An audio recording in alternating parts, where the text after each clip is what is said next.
डंके की चोट पर चुनाव लड़ूंगी, अपने क्षेत्र में किसी और को टिकट नहीं लेने दूंगी। मोदी और अमित शाह से शायद ही ऐसी बात किसी और नेता ने कही हो या कहने की हिम्मत रखी हो। माननीय अध्यक्ष महोदय, मैंने ये जानकारी चाहिए कि कहाँ पर कितने सैंपल लिए और क्या हुआ। इन्होंने खूब सारा पुलिंदा तो दे दिया और डाटे के अनुसार ये मेरे को कुछ बात ही समझ में नहीं आ रही है। क्या चाह आप जो पूछो, आप क्या चाहते हो पूछो, आप जो चाहते हो पूछो। माननीय अध्यक्ष महोदय, मैं मंत्री महोदय से ये चाह रही हूँ कि आप पूरे प्रदेश का दिया है, कोई बात नहीं, और किस तरीके से दिया है कि कोई जिलेवार नहीं, कोई इसी तरीके से नहीं दिया है। और कहाँ क्या नमूने भरे, कैसे भरे, कहाँ के दुकान के भरे, किसके भरे, ये इसमें कुछ नहीं है।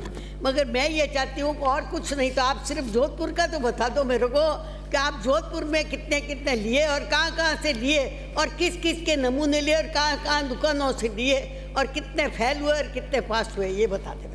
मारवाड़ की वो नेत्री जो गहलोत के गढ़ से आती थी और सीएम रहते हुए गहलोत की आंखों में आंखें डालकर अपनी बात कहने का दम रखती थी, आज 25 सितंबर की तारीख को सूर्यकांता व्यास का निधन हो गया।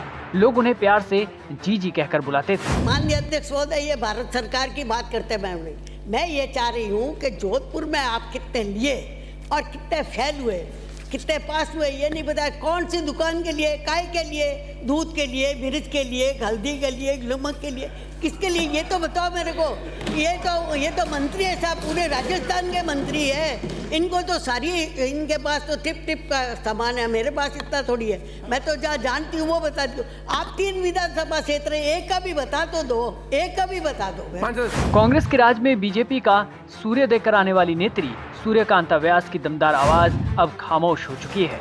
सूर्यकांता व्यास जिनसे मोदी आशीर्वाद लेते थे तो अशोक गहलोत जीजी कहकर बुलाते थे। राजनीति से परे आज जीजी के जाने से न सिर्फ बीजेपी बल्कि कांग्रेस, न सिर्फ जोधपुर बल्कि पूरे राजस्थान में शोक की लहर है। ऐसे में जीजी का ये आखिरी भाषण अब हमेशा के लिए अमर हो गया। 15 मार्च 2023 का ये भाषण आपको भी सुनना चाहिए। ये नगर निगम 2 बढ़ा दिए गए, जो सरकार आपकी है, जो आप चाहे वैसे कर दिया और कोई बात नहीं। फिर भी जोधपुर के अंदर माननीय सभापति महोदय सफाई न के बराबर है। सफाई का नामो निशान नहीं है और सफाई नहीं होने का इसका एक मैं ये समझती हूँ कि जोधपुर के अंदर जो नगर निगम है, वहाँ के जो सफाई कर्मचारी होते हैं, इंस्पेक्टर होता है, वो ट्रेनिंग किया हुआ होना चाहिए। कोई भी, मेरे को ऐसी समझ में आई है कि एक भी इंस्पेक्टर ऐसा नहीं है जो ट्रेनिंग किया हुआ हो। ट्रेनिंग आप था, एक भी इंस्पेक्टर नहीं। एक तो ये मेरी समस्या। दूसरी बात, एंक्रोचमेंट हटाने वाला इंस्पेक्टर को क्या ट्रेनिंग होनी चाहिए या मर्जी वैसे लगा देते हैं। इसी तरीके से जोधपुर के अंदर सबसे बड़ी तकलीफ क्या आ रही है, हेल्थ ऑफिसर। माननीय सभापति महोदय, मैं मंत्री महोदय से जानना चाहूँगी, हेल्थ ऑफिसर का मतलब क्या है। हेल्थ ऑफिसर वो लगना चाहिए जो डॉक्टर हो। मर्जी अब जिसको लगा दिया हेल्थ ऑफिसर। अब जोधपुर का क्या काम होगा, कैसे काम होगा जोधपुर के अंदर? जोधपुर के अंदर अव्यवस्था होगी। जोधपुर के अंदर नाले सफाई करने वाले अलग होते, गटर सफाई करने वाला अलग होता, खालिए सफाई करने वाले अलग होते, कोई भी नज़र नहीं आता है। और हर वार्ड के अंदर कम से कम हर वार्ड 100-200 का तो होता ही है। तो हर वार्ड के अंदर क्या कर्मचारी लगेंगे? 4 या 5। अब 4-5 कर्मचारियों से कैसे सफाई होगी? और जब मैंने ये पूछा इनसे तो कहा कि हमारे बीट नहीं है तो सफाई नहीं है। माननीय सभापति महोदय, मैं भी 70 के अंदर म्यूनसिपलिटी मेंबर रही हूँ और 80 में रही हूँ, 2 दफ़े मैं रही हुई हूँ। मैंने ऐसा कभी भी नहीं देखा कि बीट नहीं होती है या इंस्पेक्टर होता है उसको ट्रेनिंग की, वो जयपुर से ट्रेनिंग करके आता है फिर वो सैनिटरी इंस्पेक्टर कहलाता है, वो नहीं है।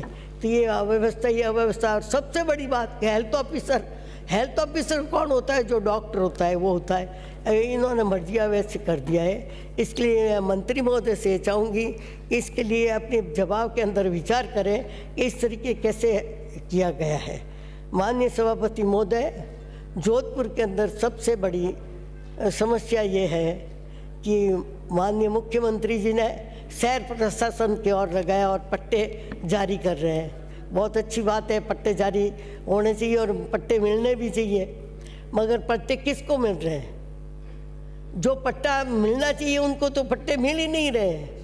माननीय सभापति महोदय जो 40 साल 25 साल से 10 साल से बैठे हैं, उनको किसी को भी पट्टे नहीं मिल रहे हैं। पट्टे किसको मिल रहे हैं? फुटपाथ वालों को। फुटपाथ वालों को पट्टे मिल रहे हैं। ये भी बहुत बड़ी समस्या है, इसके लिए भी सुधार की जरूर आवश्यकता है। उम्र के इस पड़ाव में जब कोई घर में आराम करने की सोचता है, उस समय भी जीजी ने सदन में तत्कालीन मुख्यमंत्री अशोक गहलोत को सदन में कुछ इस तरह घेरा था कि सबको याद रहेगा। आप भी सुनिए ये दमदार भाषण। सभापति महोदय, मैं कुछ मेरे विधानसभा क्षेत्र की बात करना चाहूंगी। जो आपने मुख्यमंत्री जी ने कई ऐसी घोषणाएं की है, स्कूलें खोली है और स्कूलें खोलनी है, कोई बुरी बात नहीं है, मगर स्कूलें तो खोल दी, मगर एक मारवाड़ी के अंदर क्या कहावत है कि हेठ जीरी बेटी पूटरी उन्हों होने गई। अब आप स्कूलों तो खोल दी, उठे पढ़े कौन? उठे कोई टाबर नहीं, कोई बात नहीं। और टाबर है तो मास्टर नहीं, मास्टर नहीं है तो मास्टर नहीं, और पढ़े तो कटे पढ़े कि 4 कमरा।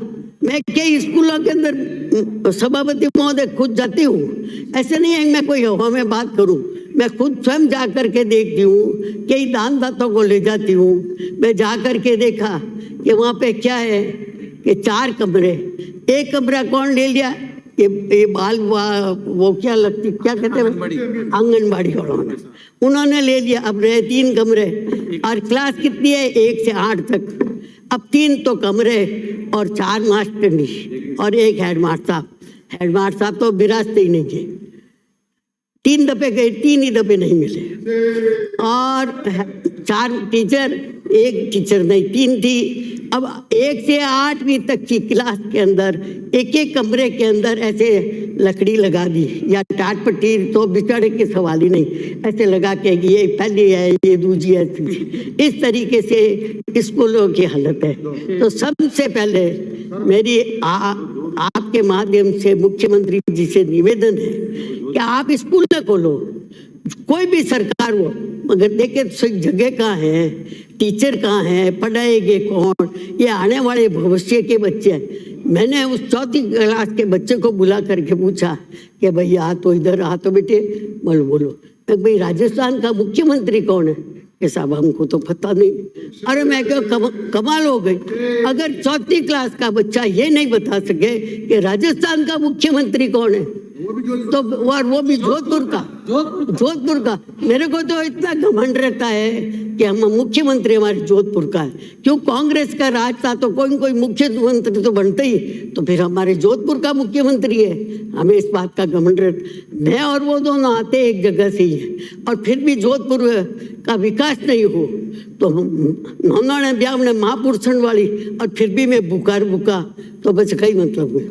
मेरे आपसे ये कहना है, जहाँ कहीं भी कोई भी हॉस्पिटल हो, कोई भी हो, अगर मुख्यमंत्री जी ने जो जो घोषणाएं की है, अरे क्या कोई गलत थोड़ी बोलियो भाई,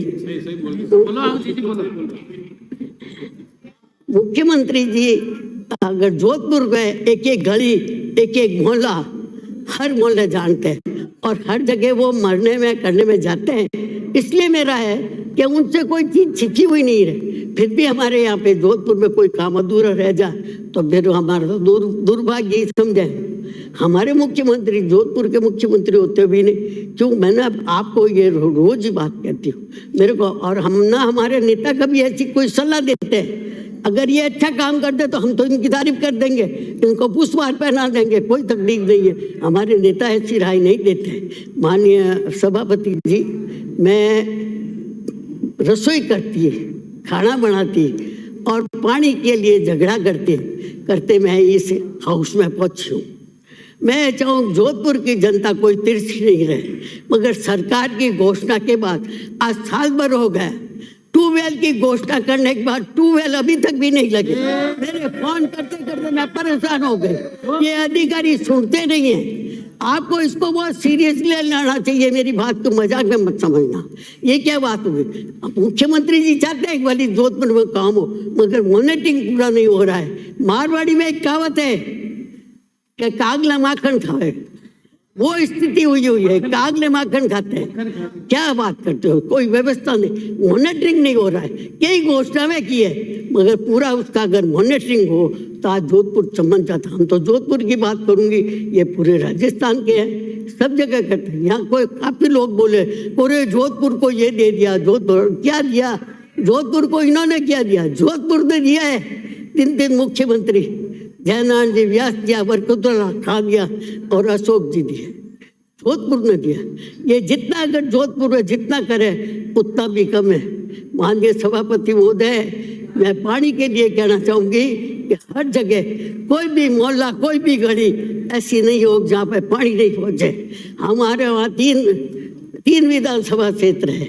सरदारपुरा तो अशोक जी खुद है, शहर है, और सूरसागर है। आज मैं 15 साल से सूरसागर प्रतिनिधित्व करती हूँ। कोई घर ऐसा नहीं जो मेरे से छिपा हुआ है। मैं हर जगह जाती हूँ, मिलती हूँ। मेरे पास कोई फैक्ट्रियाँ थोड़ी है, एविडेंस नहीं है, मैं कोई नहीं है। मैं खुद सबसे मिलती हूँ।